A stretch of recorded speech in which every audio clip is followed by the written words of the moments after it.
What I got, you can't buy. It resides between my eyes. Walked through the fire, came out better on the other side. See, life's like a beach if you find the sand. Right now, I feel like 100 grand. You are listening to Inspired Insider with your host, Dr. Jeremy Wise. Dr. Jeremy Weiss here, founder of InspiredInsider.com, where I talk with inspirational entrepreneurs and leaders like the founders of RxBar. And they sold to Kellogg for $600 million. But I talked to them and how they built that company up. Really interesting. They bootstrapped that. It's amazing. And the P90X founder, Tony Horton, talks about how he made money as a street mime before selling hundreds of millions of dollars. You know, Joey, I love talking about the not so great stories. You know, he would put his hat out on the street to make food and rent money. That's how he made money when he went cross country. Baby Einstein founder was a cancer assassin twice. She suffered cancer and beat it. Atari founder Nolan Bushnell talked about how when he was Steve Jobs' mentor, Steve offered Nolan 33% of Apple for $50,000 and why he said no. That'd be a lot of money leaving on the table. So check out InspiredInsider.com for more interviews. The episode today is brought to you by Rise 25, which I co-founded with my business partner, John Corcoran. At Rise 25, we help B2B businesses connect to their Dream 100 clients and referral partners. Not to be mistaken by Joey's Dream 500, which I read. I'm like, I got to talk to this guy because he is a Dream 500. He just showed us up with a Dream 500, and we're like, we're only Dream 100. But we create a systemized incoming referral pipeline which generates ROI using a podcast. And podcasting, for many years, people didn't know this. Podcasting is much more personal for me because it's not just about your business. It's about you leaving a legacy for yourself and your guests. And it was inspired by my grandfather, who was a Holocaust survivor, and he and his brother were in concentration camps in Nazi Germany, and they were the only members of their family to survive. But his words and legacy live on because an interview with the Holocaust Foundation they did with him, and I could watch it every year. I could watch it every week if I wanted to. I do watch it every year, and it's on my About page on my website. So yes, podcasting can help your business, but it also helps you and your guests leave a legacy. And I do personally credit it as the single best thing I've done for my business and my life, outside of meeting my wife, because she doesn't like when I say that, but because of all the amazing relationships I've made. And we handle 99% of the work so our clients can focus on the best use of their time, which is relationships. And our clients will range from a Berkshire Hathaway company to agencies to lawyers, consultants, SaaS companies, and other B2B businesses. And we make sure you get ROI. We've been working with podcasters since 2009. So I believe if you have a business, you should have a podcast, period, kind of like you have a website. But if you have thought about starting a podcast, do it. Email us if you have questions at support@rise25media.com. Second down, 6. Throwing to the end zone, touchdown. Presbyterian's Joey Gilkey, the tight end. And play fake looking to roll. Griffin and his pass, Gilkey complete. Gilkey hurdles the defender. That could be an ESPN highlight as he makes his way for a first down. I am excited to introduce today's guest, and thank you, Ian Garlick, for recommending today's guest and talking about today's guest. And today we have Joey Gilkey, founder of TribeProspecting.com. And what they do is they help businesses land 6- and 7-figure contracts with their Dream 500 clients through account-based selling. And this is an interesting fact. If they don't deliver, they personally buy you a Tesla. And that's actually in their contract. And talk about an amazing risk reversal. You know, Joey, as I read your stuff, I think reading your stuff, describe how you describe your business is a marketing lesson in itself. So people should check out your LinkedIn. They should check out your website. And they have and we're going to break some of these things down. They have a multidiscipline, multi-channel, hyper-personalized, highly targeted, account-based sales outreach to the list of your 500 dream clients over the course of a year. And we will find out more about what that means. And they do what most outbound sales agencies are not willing or able to do. And we will break all these things down. And fun facts about Joey on a personal note, which I find fascinating. We may or may not get into these things, but he played college football, so you can watch highlights on YouTube, about his highlight football days. He was a theater major, and he also has a genetic mutation, which we may or may not talk about. And I'm not joking around when I say he actually has a genetic mutation. But Joey, thank you for joining me. Jeremy, thank you for that incredible intro. I always ask this, Joey, since it's Inspired Insider, what's been a low moment you had to push through in your career? And then what's been a proud moment on the other end? What's been a low moment? I think low moment, that's an easy one for me. My wife has a twin brother. Name's Brendan. Probably one of the most inspiring individuals I've ever had the privilege of meeting. I'm about to try not to choke up here. You're allowed to. But 2.5 years ago, he was diagnosed. So he was 31 at the time, diagnosed with stage 4 non-small cell lung cancer. And it metastasized to his whole body. It was full lung coverage, kidney, bone, a couple other places, and then 24 brain tumors. Jeez. And 31, super healthy, never smoked. Just one of those lottery draws of congrats, you won the lottery of cancer. And so that was just a really difficult time for the family. It was an encouraging time because I think it drew us closer. And praise the Lord, he's now cancer free. 2.5 years later. Really? Yeah. Holy cow! In way better shape than I am. Yeah. The likelihood of him being alive is a percentage of a percentage.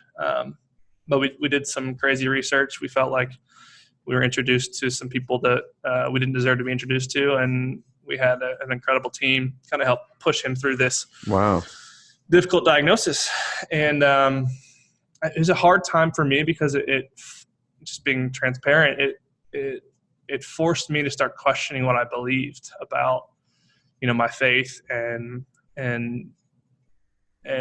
people who had, he at the time was 31 years old, has 4 kids under the age of 6, beautiful wife. He's a leader in the church, like all these good things. And so it at first was really challenging for me, and it bled into, does God exist? Yeah. Just kind of like, does he even, if he does exist, does he care? Like, or are we just all existing here for the purpose of his pleasure? And I came out on the other end of that saying, absolutely not. I'm more convicted about my beliefs. But it took me walking through some difficult things with me and my family, my wife's side, to really realize that. And I think in the time where it was the low, you asked the question about being the lowest, it was just questioning that. And when I question that, which I believe is at my core, and that's my faith and my walk with the Lord, for me, as I questioned that, it bled into my physical health, my work, all these different things, aspects of my life. It bled into that. And it led me down some depression paths of just, why am I doing this? I wouldn't say I ever got to the suicidal stage, but I definitely, I was depressed and I didn't really understand. I didn't have any emotion. I was starting to balloon up, eating everything in sight to comfort, and, started abusing, alcohol a lot more and stuff like that. So I think it took me walking through that to come out even stronger. And I would say I didn't become stronger because he was healed. I became stronger because I was forced to face questions that maybe I hadn't asked myself before. And yes, him being healed, and yes, him going through that difficult time and watching his wife and 4 kids have to walk through that. And my wife, who's his twin brother, which you can imagine the relationship there. Right. It was just really difficult. It was a dark time. And so that was a low point. It was met with a high point, obviously, of him being cleared of any evidence of disease, and he's in better shape than I am. Pretty amazing. He's got a great life. What did you change afterwards, after going through that? Well, it was, I could see, be like, listen, I give up. Like, forget about this hard work thing. Let's just go on the beach somewhere and relax. But that's not in your DNA. That's not honestly, your DNA. But it kind of did, though. When you look at my goals at the time, so I walked through. He was diagnosed 2.5 years ago. I'd say that the next year and a half was really wrestling and having hard times. And that's when I started developing these other, self-centered goals of just accumulation, and all these different things, again, aren't bad. And I would say all at one time, it's just this tidal wave of change for me of like, no, I'm so convinced of what I believe. I believe that God is for our good. I believe that these things are gifts in disguise Like he would even say that. And that's been encouraging to watch him walk through, is like how strong he stayed through the whole thing, and stronger than most people around him who are trying to encourage him. And I don't know what the original question was, but I think it was. I mean, it's how you changed, and it sounds like you changed your goals and how you thought. And it's still a wrestle.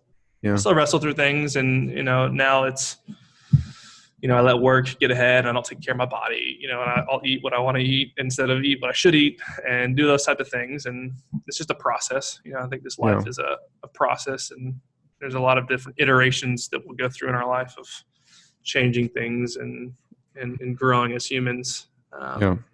But I'm super thankful for that time. Yeah. Thanks for sharing that. I mean, it's just, we should all, it just makes us think about being grateful, being appreciative for what we have. And so, I appreciate you sharing that story. Though it's hard to share, I'm sure. A proud moment. What's been a proud moment in your career? Proud. Man, this has been this year, I think. Obviously, the diagnosis coming back with no evidence of disease back in February was awesome, or January. But I think outside of that, really proud moment for me was just, it's kind of interesting. I've been able to look at the team that I've built, especially the leadership team. I'm incredibly humbled and thankful that I've built a team of just rock stars. And I can't necessarily attribute that to me. There's been people who've made incredible introductions for me, and stars have aligned in certain ways to where I can land some of these key players on my team. There's a moment, I can't think of the exact day or when it was exactly, but it was a little while ago, sometime this year, where I sat there and I just kind of sat back. I was like, I just don't deserve a team like this. Like, this is incredibly humbling that people would want to leave their careers, the two guys who I'm thinking of specifically on my leadership team left their actual business. They were running a business. One was an operations consultant. He's essentially a fractional COO. And then the other is essentially an incredible world-class copywriter who ghostwrites for people all over the country, names that we know. And they said they wanted to give that up to be a part of what we're growing. And that was just a humbling moment to sit back and say, wow, there's something special that we're doing at Tribe, and people want to be a part of it. And I certainly don't deserve it, but I will take it and be grateful for it. How did you relinquish sales? Because I would think was that a really hard thing for you? Internally? Yeah, internally. I being honest, I still love it. I know, but you don't probably do it as much as you did. No, I close deals, and I develop the relationships. I hate doing this, but I'm flying down to Savannah, Georgia here in a couple of days just to go pitch for one 24-hour period. But I feed off of that. I love closing. But yeah, outside of that, the good thing about being an outsourced account-based sales organization is I have all the resources internally to do it for myself. So we can scale me by doing what we do for our clients, but doing it for me. And so I actually don't mind. The only thing I don't like about me relinquishing a lot of the top of funnel sales, so lead generation, that kind of stuff, is I feel like I start to lose a little bit of what's going on Finger today, on the what's pulse. working. Yeah.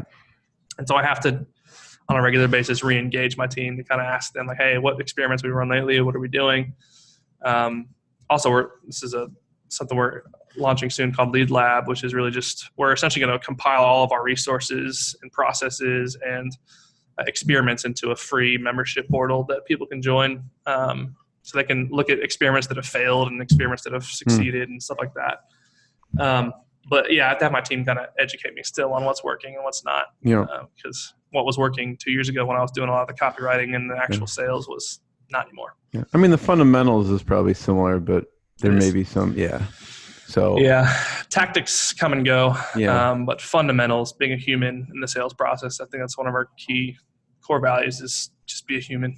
So that no matter what the medium is. Yep. Thank you. Thank you for sharing your expertise, your wisdom, your journey. Everyone should check out tribeprospecting.com. Check out what they're doing.